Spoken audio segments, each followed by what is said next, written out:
So hello everyone, welcome you all to the Edel Agriculture classes and this will be the second lecture for the fundamentals of agronomy. Previous lecture में मैंने already syllabus discuss किया था कि क्या क्या syllabus है इसके अंदर and yes it is according to the 6th dean committee and this lecture will be about seeds and sowing. So let's start. तो सबसे पहले आता है व्हाट इज सीड. लेकिन सीड को समझने से पहले हमें ये समझना पड़ेगा ना कि सीड हमें पढ़ना क्यों है. तो हम लोगों ने एग्रोनॉमी में पढ़ा था कि एग्रोनॉमी क्या है, हमारी साइंस है एंड प्रैक्टिस है ऑफ द फील्ड मैनेजमेंट. किसकी? फील्ड मैनेजमेंट की. और ये फील्ड मैनेजमेंट हमें करना ही क्यों है? For the crop production. किसके लिए? क्रॉप प्रोडक्शन के लिए. आप खेती किसके लिए कर रहे हैं? क्रॉप को प्रोड्यूस करने के लिए. अब ये जो क्रॉप प्रोड्यूस होता है ये किसी मटेरियल से तो प्रोड्यूस होगा और उस मटेरियल का नाम ही हम लोग क्या बोलते हैं? सीड बोलते हैं. इसीलिए हमें यहाँ पे सीड पढ़ना है, हमें मेथड्स पढ़ने होंगे सोइंग के, ताकि हम प्रॉपर लैंड को प्रिपेयर कर पाएँ एज वेल एज हम उसमें अच्छी तरीके से सोइंग कर पाएँ, ताकि हमारी क्रॉप सूटेबल तरीके से, हमारी जो क्रॉप है वो अच्छी तरीके से उगे. ओके तो सीड से हमारा क्रॉप प्रोड्यूस होता है, राइट. अगर अब हम इसमें पढ़ते हैं कि सीड होता क्या है, हमें सीड पता ही नहीं होगा. सीड बेसिकली वो चीज़ होती है जो कि हमारी डेवलप कर सकती है एक प्लांट को. ठीक है, कोई भी चीज़ जो कि डेवलप करे एक प्लांट को, उसको हम सीड बोल देंगे. सीड ज़रूरी नहीं है हमारा बीज ही हो. आगे हम देखेंगे और भी चीज़ों को हम लोग सीड के अंडर लेते हैं. वो पार्ट जो कि हमारा डेवलप कर सके इनटू अ प्लांट, उसको हम सीड कहते हैं. ओके तो प्रॉपर सीड कहेंगे.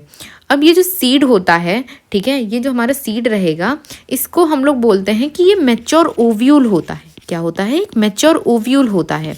ठीक है, मैच्योर ओव्यूल. अब ये ओव्यूल क्या है?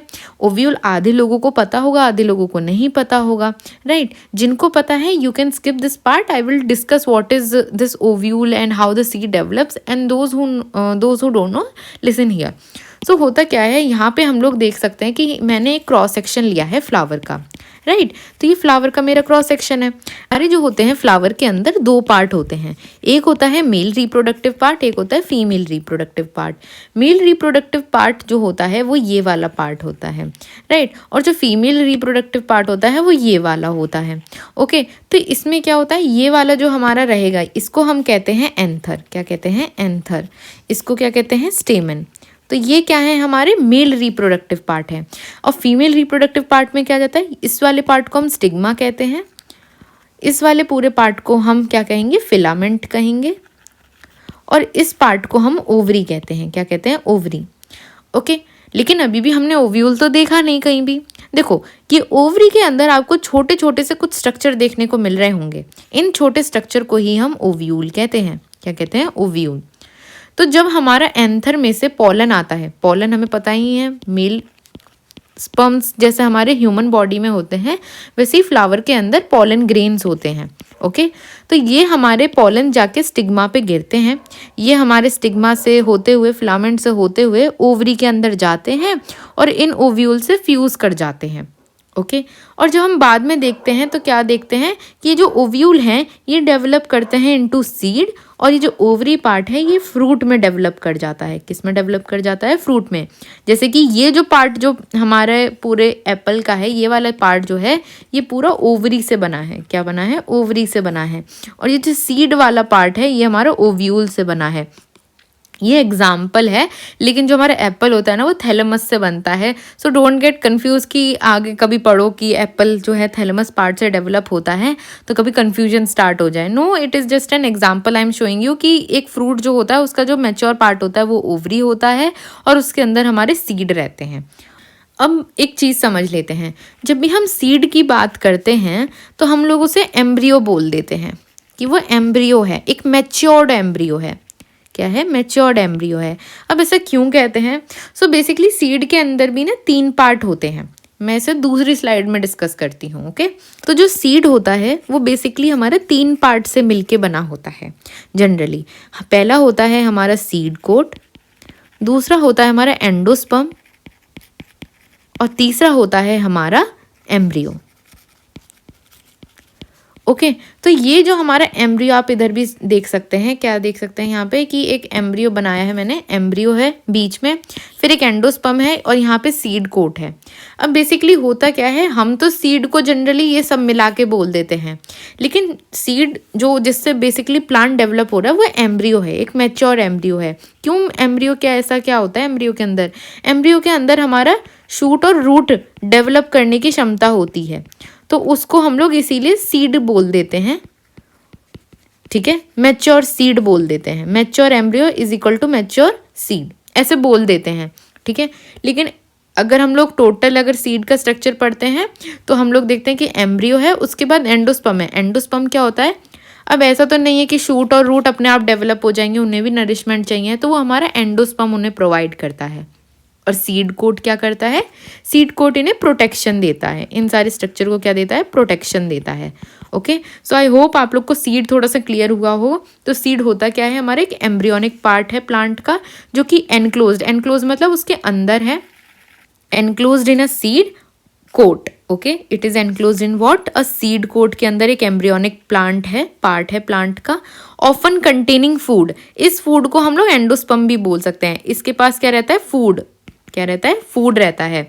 Formed from a ripened ovule. I have just discuss this ovule, ripened ovule after the fertilization कैसे डेवलप होता है इनटू सीड प्रीवियस स्लाइड में, है ना। जो हमारा मेल पॉलन जो है, हमारा पॉलन मेल ही होता है, ठीक है। तो पॉलन जब हमारा फ्यूज करता है ओव्यूल के संग, तो वो एक हमारा डेवलप करता है इनटू द सीड। तो राइपेंड ओव्यूल होता है आफ्टर द फर्टिलाइजेशन। ओके तो सीड एक राइपेंड ओव्यूल भी बोल सकते हैं, मैच्योर्ड एम्ब्रियो भी बोल सकते हैं, और इन सारे स्ट्रक्चर्स को मिलाकर भी हम उसे सीड बोल सकते हैं। तो डिफरेंट डिफरेंट डेफिनेशंस है, और इन सबको कंबाइन करने की कोशिश करी है मैंने इस डेफिनेशन में। ओके अब बात कर लेते हैं कि जो सीड होता है हमारा, सीड जो है मैंने बोला था any material that can grow into a plant, any material that can grow into a plant can be considered into the seed, okay। So vegetative propagules क्या होते हैं हमारे? वेजिटेटिव प्रोपेग्यूल्स होते हैं कि जो हमारे अदर देन सीड, जो जनरल कॉन्सेप्ट होता है कि एक फर्टिलाइज्ड हमारा एक मैच्योर्ड एम्ब्रियो ही हमारा डेवलप कर सकता है एक प्लांट को, उससे कन्वेंशनल, उसके एक्सेप्शन मान लीजिए वेजिटेटिव प्रोपेग्यूल्स होते हैं। मतलब the part of plant that can develop a new plant altogether, it is not a conventional definition, लेकिन मैंने बताया है कि होता क्या है वेजिटेटिव प्रोपेग्यूल। ये कोई ऐसा डेफिनेशन नहीं है कि आप लिखाओ, ये मैं आपको समझा रही हूँ एक स्टेटमेंट में। जब आप डेफिनेशन लिखो ऑब्वियसली एक मोर स्ट्रक्चर फॉर्मेट में लिखना, ओके। वेजिटेटिव प्रोपेग्यूल लेकिन होता क्या है? कोई भी पार्ट हो प्लांट का जो कि हम लोग डेवलप कर सकते हैं, उसको यूज़ करके एक न्यू प्लांट में डेवलप करा दिया जा सकता है, ठीक है। जैसे कि स्टेम कटिंग हो गया, रूटेड स्लिप्स हो गया, ट्यूबर हो गया, राइजोम्स हो गया, एक्सेट्रा। तो एक एक करके इसके एग्जाम्पल देख लेते हैं। जैसे कि स्टेम कटिंग किस में यूज़ हो सकती है? हमारी शुगर केन और रोज़ में।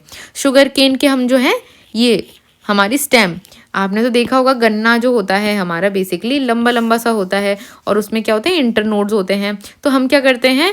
नोड्स ले लेते हैं उनके और उन्हें प्लांट कर देते हैं। क्या लेते हैं? प्लांट कर देते हैं। और ये प्लांट जो होता है इनको हम बोलते हैं, इन जो हम स्टेम कटिंग्स को सेट्स बोलते हैं। शुगर केन में क्या होता है? सेट्स होते हैं, सेट्स, ठीक है। आगे आप पढ़ेंगे नंबर ऑफ सेट्स रिक्वायर्ड कितने होते हैं।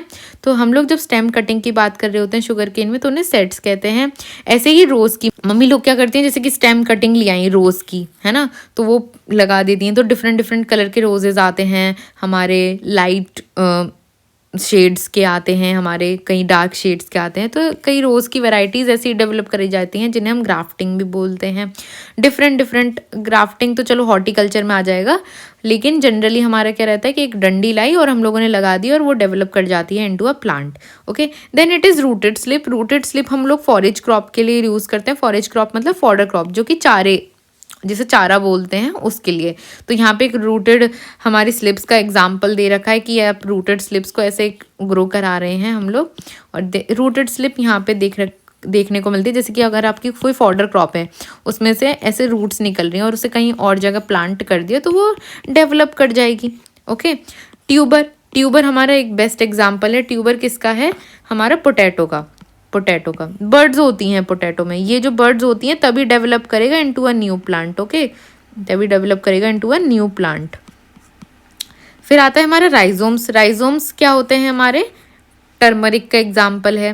देखो ट्यूबर और राइजोम में अंतर कैसे करोगे, तो ट्यूबर और राइजोम में अंतर क्या होता है, बेसिकली हमारा ट्यूबर भी हमारी एक मॉडिफाइड स्टेम है, क्या है, एक मॉडिफाइड स्टेम है, और राइजोम भी एक हमारी मॉडिफाइड स्टेम है। अब बताओ अंतर कैसे करोगे, तो जो हमारा ट्यूबर होता है बेसिकली ये अंडरग्राउंड डेवलप होता है, ठीक है, अंडरग्राउंड डेवलप, तो हमारे राइजोम भी होता है, टर्मरिक भी अंडरग्राउंड डेवलप हो रही है, बट दिस मॉडिफाइड स्टेम जो होती है हमारी अराइज, मतलब सॉरी राइज हॉरिजॉन्टली, कैसी, हॉरिजॉन्टली।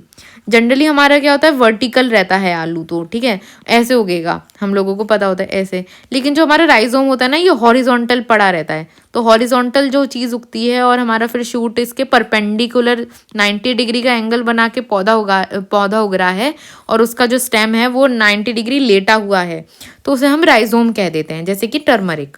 ओके, आई होप ये क्लियर हुआ और ट्यूबर और राइजोम में अंतर। सो let's start with the next heading. तो अब बात कर लेते हैं इंपॉर्टेंस क्या है सीड का।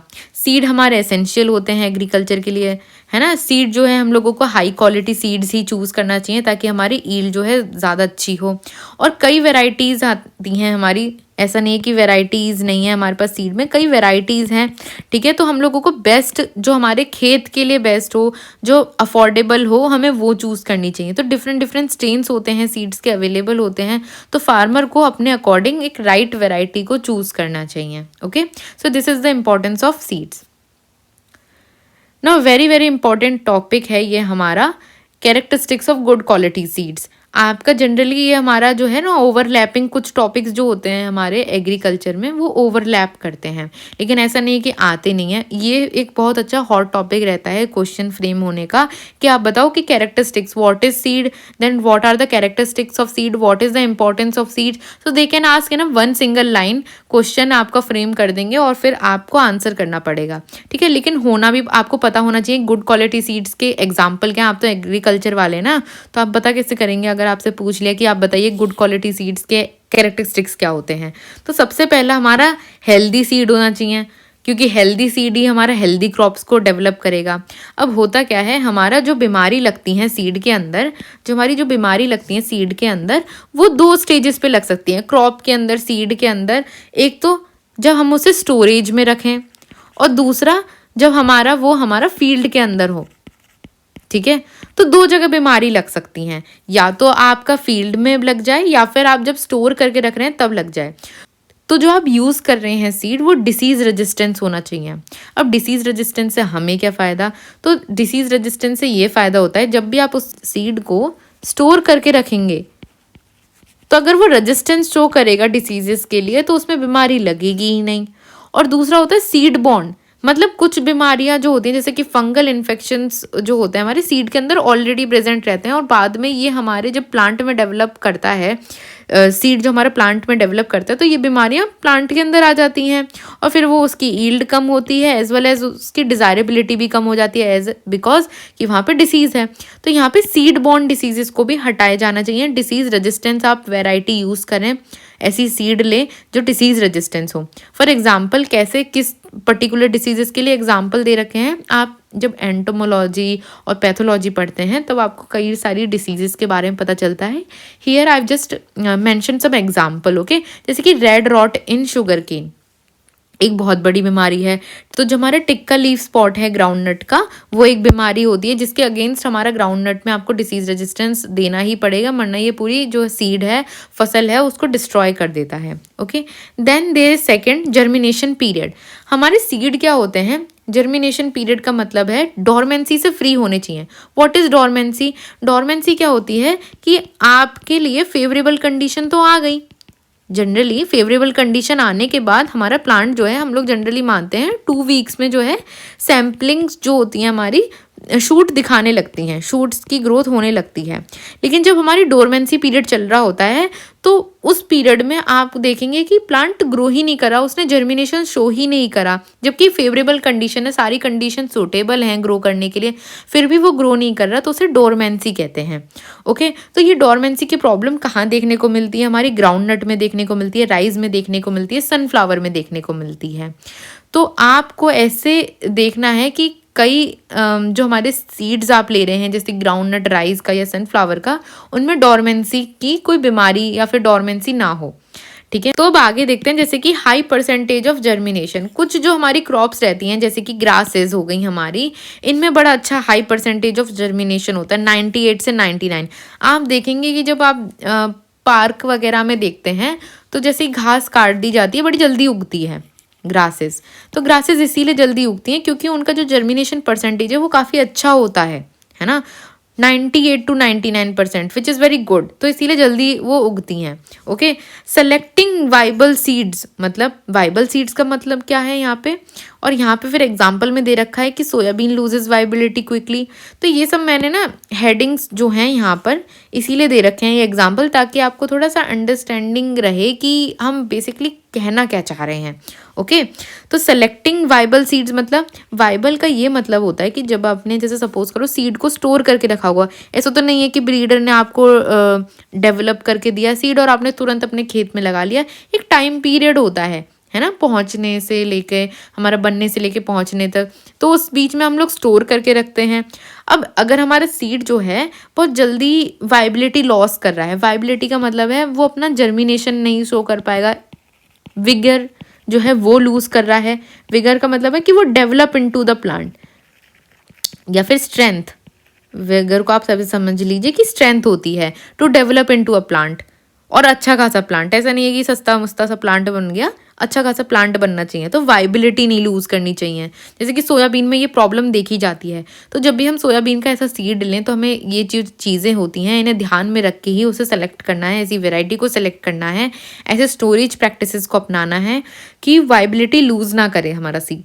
ओके, अगला क्या है हमारा, seed should show purity. Obviously जब आप गुड क्वालिटी सीड्स की बात कर रहे हैं तो आपका जो सीड है वो प्योरिटी तो शो करना चाहिए।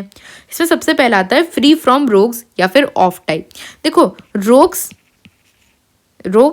या फिर आप बोलते हैं जिन्हें ऑफ टाइप्स, और वीड में अंतर क्या होता है, बहुत कन्फ्यूजन है, वैसे काफ़ी लोगों को पता भी होगा। तो सपोज करो मेरा ना वीट है, ठीक है, वीट है मेरा, ठीक है, तो मैंने खेत में एक तरह की वीट की वैरायटी उगा दी। ओके, वीट की सारी वैरायटी मैंने उगा दी।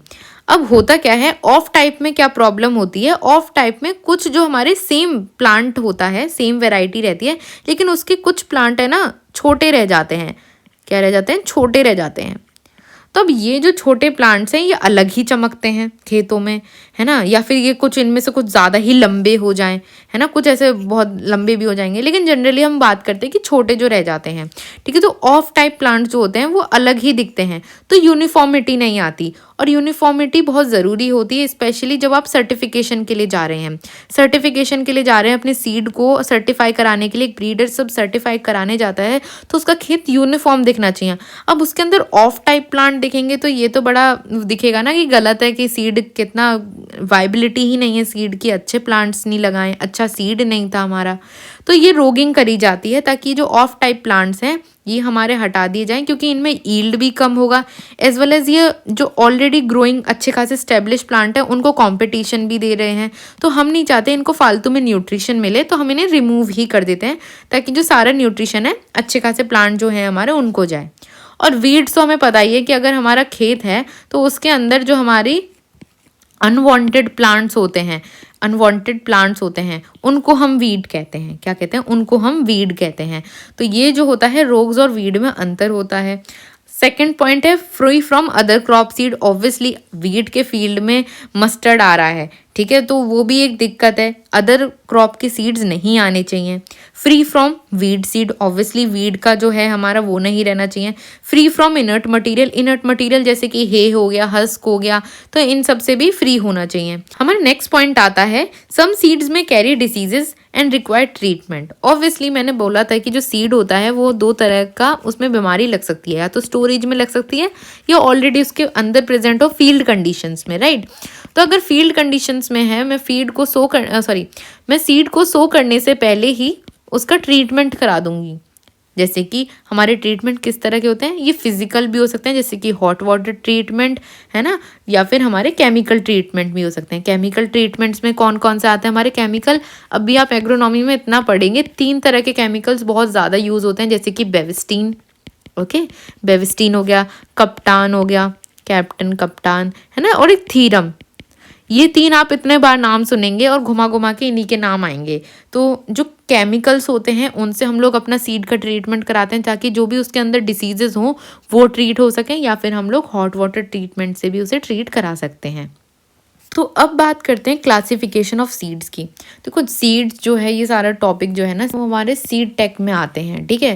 ये क्या आते हैं, हमारे सीड टेक के अंदर आते हैं, लेकिन हम इन्हें इधर ब्रीफली थोड़ा सा पढ़ लेते हैं ताकि हमारा एक रिदम बना रहे सीड के लिए, ठीक है। तो क्लासिफिकेशन ऑफ सीड जो होता है, हमारे 4 तरह के सीड होते हैं, nucleus seed, braided seed, foundation seed और सर्टिफाइड सीड। तो हमारे जो न्यूक्लियस सीड होते हैं ये सबसे पहले सीड होते हैं जो कि ब्रीडर डेवलप कर रहा है, ठीक है। वो अपना काफ़ी जो क्रॉप इम्प्रूवमेंट प्रोग्राम्स होते हैं, 6 से 7 साल लगते हैं एक वैरायटी डेवलप करने में, उससे भी ज़्यादा समय लगता है एक वैरायटी डेवलप करने में और फिर उसका सीड डेवलप करने में। तो ये जो होते हैं प्लांट ब्रीडर डेवलप करते हैं, और ये मेनली जो होता है रिसर्च पर्पसेस। ये हमारे जो हैं एपिडा वगैरह में आप जाएंगे तो देखेंगे कई ट्रायल्स लगे हुए हैं, तो वहाँ से जो सीड डेवलप हो रहा है, अगर कोई वैरायटी है तो उसका जो सीड है वो डेवलप करा जाता है। तो ये प्लांट ब्रीडर करते हैं, और ये कोई कमर्शियल यूज़ के लिए नहीं होता, तो इसमें कोई लेबल यूज़ करने की ज़रूरत नहीं है, इसे बस न्यूक्लियस सीड ऐसे हम कह देते हैं। तो हमारा नेक्स्ट सीड आता है ब्रीडर सीड। ब्रीडर सीड जो होता है न्यूक्लियस सीड से ही ओरिजिन किया जाता है, मतलब हम न्यूक्लियस सीड का यूज़ करके ब्रीडर सीड डेवलप करते हैं, और ये जो करते हैं हमारे रिकॉग्नाइज ऑर्गेनाइजेशंस करती हैं, ठीक है। इसका जो कलर होता है वो गोल्डन येलो कलर का आपको देखने को मिलेगा, ठीक है। तो ये भी जो होता है हमारा जनरली जो ब्रीडर है वो डेवलप कर रहा है, वो कमर्शियल पर्पस के लिए यूज़ कर रहा है, या फिर जो ऑर्गेनाइजेशन जैसे कि स्टेट एग्रीकल्चर यूनिवर्सिटीज़ हो गई तो ये डेवलप कर रही हैं, तो इन्हें ब्रीडर सीड का yellow tag, golden yellow tag हम इन्हें देते हैं। नेक्स्ट आता है हमारा फाउंडेशन सीड। फाउंडेशन सीड जो होता है हमारा ब्रीडर सीड से डेवलप किया जाता है, ठीक है। ये प्रोजेनी होती है हमारी ब्रीडर सीड की, ठीक है। तो ये जो होता है under the strict quality standards, एक ऑर्गेनाइजेशन जैसे कि हमारे प्राइवेट या फिर हमारे पब्लिक, जो हमारे प्राइवेट और पब्लिक ऑर्गेनाइजेशंस होती हैं, इंस्टीट्यूट्स होते हैं, वो डेवलप करते हैं इन्हें स्ट्रिक्ट क्वालिटी स्टैंडर्ड्स को फॉलो करना होता है टू डेवलप दिस सीड। और जब ये डेवलप हो जाता है और सारे स्टैंडर्ड्स को मीट करता है तो इसे सेल कर सकते हैं अंडर दिस फाउंडेशन टैग। और इसका कलर जो होता है हमारे जनरली कौन से कलर का होता है, ये वाइट कलर का होता है। कौन से कलर का होता है, हमारा वाइट कलर का होता है। उसके बाद आता है हमारा 4 सर्टिफाइड सीड। अब जो सर्टिफाइड सीड है हमारा फाउंडेशन सीड से डेवलप किया गया है। किससे डेवलप किया गया है, फाउंडेशन सीड से। अब ये भी हमारा स्टैंडर्ड प्योरिटी क्वालिटी को मैच करना चाहिए, तभी आप इसे बेच सकते हैं। ये जो है हमारे जो रजिस्टर्ड सेलर्स होते हैं या फिर रजिस्टर्ड फार्मर्स होते हैं या फिर हमारे कुछ ऑर्गेनाइजेशंस होती हैं, है ना, तो वो इन्हें यूज़ कर सकती हैं। इसका जो सेलिंग होती है वो अंडर द ब्लू टैग होती है, ठीक है। तो ये सारे टैग जो हैं ये हमारे को देखने को मिलते हैं। इसमें जो ब्लू टैग है अजर ब्लू कलर का होता है। और अगर हम प्योरिटी की बात करें तो सबसे ज़्यादा प्योर हमारा न्यूक्लियस सीड रहता है, फिर हमारा ब्रीडर सीड, उसके बाद फिर फाउंडेशन सीड और फिर सर्टिफाइड सीड। तो इनके सीक्वेंस होते हैं प्योरिटी के लिए भी, तो इनको अलाउ होता है कि आपका जो सीड है इतना परसेंटेज प्योर होना चाहिए एटलीस्ट, तभी वो स्टैंडर्ड ऑफ क्वालिटीज़ को मीट करेगा, तभी अंडर सच टैग हम उसको सेल करेंगे, ओके। हमारा जो न्यूक्लियस सीड होता है वो नो लेबल, उसको कोई ज़रूरत नहीं है, ब्रीडर डेवलप करता है। फिर हमारे ब्रीडर सीड जो होता है वो न्यूक्लियस सीड से डेवलप होता है, जो कि एक ऑर्गेनाइजेशन डेवलप करती है। Under the golden yellow tag it is sold. फिर हमारा फाउंडेशन सीड आता है जो कि प्रोजेनी होता है ब्रीडर सीड का, और ये जो होता है अंडर स्ट्रिक्ट क्वालिटी स्टैंडर्ड्स बनाया जाता है बाय द प्राइवेट और the public seed production units. और ये अंडर वाइट टैग के अंदर हमारा और अंडर वाइट टैग इसे हम सेल करते हैं। सर्टिफाइड सीड हमारा फाउंडेशन सीड के बाद बनता है, उससे बनता है, और इसको भी अंडर स्टैंडर्ड और प्योरिटी को फॉलो करना पड़ता है, और ये अंडर ब्लू टैग इसे बेचा जाता है for the commercial purposes. Okay, so this was all for the classification of seed. So let's start with the next topic. अब बात कर लेते हैं what is the difference between a seed and a grain. बड़ा ही अच्छा topic है, ये discuss करने के लायक टॉपिक है। ठीक है, पूछा जाता है आपकी क्लास में भी, टीचर्स ने पूछा होगा आई गेस कि सीड और ग्रेन में अंतर बताओ क्या होता है। हमें भी नहीं पता था क्या होता है भाई, सीड भी एक सा दिखता है, ग्रेन भी ऐसा दिखता है। तो देखो बहुत बेसिक सा अंतर है, वैसे एब्सोल्यूट डिफरेंस कुछ नहीं होता। ठीक है, एब्सोल्यूट डिफाइन जो है सीड और ग्रेन की कुछ नहीं है, इट इज़ जस्ट कि हम लोग रिलेटिव टर्म्स में बोल रहे हैं। तो समझते हैं रिलेटिव टर्म्स में कैसे। सपोज मैंने हार्वेस्टिंग करी, ठीक है, सीरियल्स की हार्वेस्टिंग करी। अब दो पर्पसेस के लिए मैं हार्वेस्टिंग करती हूँ। अगर प्लांट ब्रीडर कर रहा है तो वो किस लिए कर रहा है, for the seed production, right, for the seed production. और एक फार्मर जो हार्वेस्ट करता है वो फूड कंजप्शन के लिए, अपने कंजप्शन के लिए या फिर सेलिंग के लिए जो भी है, तो वो उस लिए यूज़ करता है। तो अगर वो फूड कंजप्शन के लिए यूज़ कर रहा है तो उसे ग्रेन बोल दिया जाता है। और जबकि अगर हमारा सेलिंग के पर्पसेस के लिए हो रहा है, स्टोरेज के पर्पस के लिए हो रहा है, तो हम सीड बोल देते हैं, या फिर हम बोल देते हैं कि वो जो सीड है हमारा आगे जाके अगेन हम लोग उसको सो करेंगे और उसको प्लांट में चेंज करेंगे, मतलब ग्रो करवाएंगे। ठीक है, अब होता क्या है, कुछ फार्मर्स जो होते हैं हमारे, वो सीड तो लाते हैं, फर्स्ट टाइम में क्या लाते हैं, वो सीड लाते हैं। ठीक है, वो लाए सीड खरीद के, अब उन्होंने खेत में लगा दिया वो सीड, तो बड़ी अच्छी फसल हुई, बहुत बढ़िया फसल हुई, उनको बड़ा अच्छा लगा, अरे वाह बहुत अच्छा है। तो उन्होंने क्या करा कि कुछ पार्ट तो जब हार्वेस्टिंग के बाद कुछ पार्ट जो सीड का था वो तो उन्होंने क्या करा, बेच दिया, क्या करा, सेल कर दिया। ठीक है, कंजप्शन के लिए कुछ पार्ट कंजप्शन के लिए रख लिया। ठीक है, जब उन्होंने सेल करा और बेचा, मतलब गेहूं, सपोज हम लोग गेहूं की बात कर रहे हैं, तो अगर गेहूं को बेचा या फिर कंजप्शन के लिए रखा तो वो ग्रेन में ही आता है। क्या आता है, ग्रेन में ही आता है। गेहूं को खाने के लिए बेचा, कंजप्शन के लिए बेचा और खुद के खाने के लिए भी रखा, तो वो ग्रेन था। लेकिन जैसे ही उन्होंने वो जो पार्ट है, जो हार्वेस्ट तिड़ हमारा ग्रेन है, उसको रखा कि अरे बड़ा अच्छा सीड था, इस बार बड़ी अच्छी फसल दी, अगले साल के लिए हम क्या करते हैं, इसको रख लेते हैं ताकि हम अगले साल इसे उगा पाएं, इसे सो करके हम लोग फिर से ये सेम इतनी ही अच्छी फसल लेंगे, बार बार क्यों बीज खरीदें, है ना। अब होता क्या है, जब वो सीड इस चीज़ को स्टोर करते हैं तो उसको हम बोल देते हैं सीड। क्या बोल देते हैं, सीड। तो असली सेंस में वैसे तो ये सीड था नहीं, ये ग्रेन था जो कंजप्शन के लिए उगाया गया था, लेकिन हम लोग जो फार्मर्स हैं वो इसको एज अ सीड यूज़ करते हैं फॉर नेक्स्ट सोइंग। किसके लिए, नेक्स्ट सोइंग के लिए, किसके लिए, नेक्स्ट सोइंग के लिए यूज़ करते हैं। अब बेसिक सा डिफरेंस अगर मैं देखूं तो जो सीड डेवलप होता है, क्या होता है, तो अगर मैं सीड देखूं, वैसे सीड क्या होता है, एक प्रॉपर ब्रीडिंग प्रोग्राम से डेवलप होता है। एक प्रॉपर ब्रीडिंग प्रोग्राम होता है, उसमें कई तरह के हमारे स्टैंडर्ड्स को मीट करना होता है ना। हमारे ट्रायल्स लगते हैं, 6 से 7 साल के बाद एक सीड बनता है, उसको प्योरिटी के स्टैंडर्ड्स मैच करने पड़ते हैं, तभी वो एक सीड कहला पाता है, तभी हम उसे मार्केट और डिस्ट्रीब्यूशन में भेजते हैं। लेकिन जब हम लोग ग्रेन से सीड बनाते हैं, जब हम लोग ग्रेन से सीड बनाएंगे तो होता क्या है, फार्मर्स क्या करते हैं, उसे बिना किसी प्रैक्टिस, बिना किसी क्रॉप इम्प्रूवमेंट प्रोग्राम तो है नहीं वो, तो उसको ऐसे ही स्टोर करके रख लेते हैं। अब जब स्टोर करके रख लेते हैं, कई बार वो वाइबिलिटी लूज़ करता है, और मैंने बोला कि for a good quality seed उसकी वाइबिलिटी लूज़ होनी ही नहीं चाहिए। लेकिन हमारा क्या होता है, फार्मर जब स्टोर करके रखते हैं तो वो कई तरह से वाइबिलिटी लूज़ कर देता है, या फिर उसमें कोई डिसीज़ लग जाती है तब भी उसकी वाइबिलिटी लूज़ हो जाती है। तो इसीलिए जो होता है, हमारा ग्रेन एक अच्छा सीड मटीरियल नहीं माना जाता, एक अच्छा सीड मटीरियल नहीं माना जाता। ठीक है, अब हम लोग थोड़ा डिफरेंस पढ़ लेते हैं ताकि हम लोगों को मोर क्लियर हो पॉइंट टू पॉइंट कि होता क्या है। वैसे मैंने जनरली सारे पॉइंट्स आपको एक्सप्लेन कर दिए हैं होता क्या है, लेकिन फिर भी हम देख लेते हैं। तो सबसे पहला पॉइंट क्या आता है हमारा, सीड क्या होता है, डेफिनेशंस पे जाते हैं। तो सीड हमारा एक एम्ब्रियो है जो कि कैपेबल होता है जर्मिनेशन के, ऑब्वियसली मैंने सीड में डिस्कस किया था। ठीक है, ग्रेन भी सेम यूज होता है, लेकिन ग्रेन का प्राइमरली यूज होता है for the consumption. Okay purpose में यही है कि हम लोग प्लांटिंग करने के लिए यूज़ करते हैं, ऑब्वियसली क्रॉप को ग्रो कराने के लिए यूज़ करेंगे।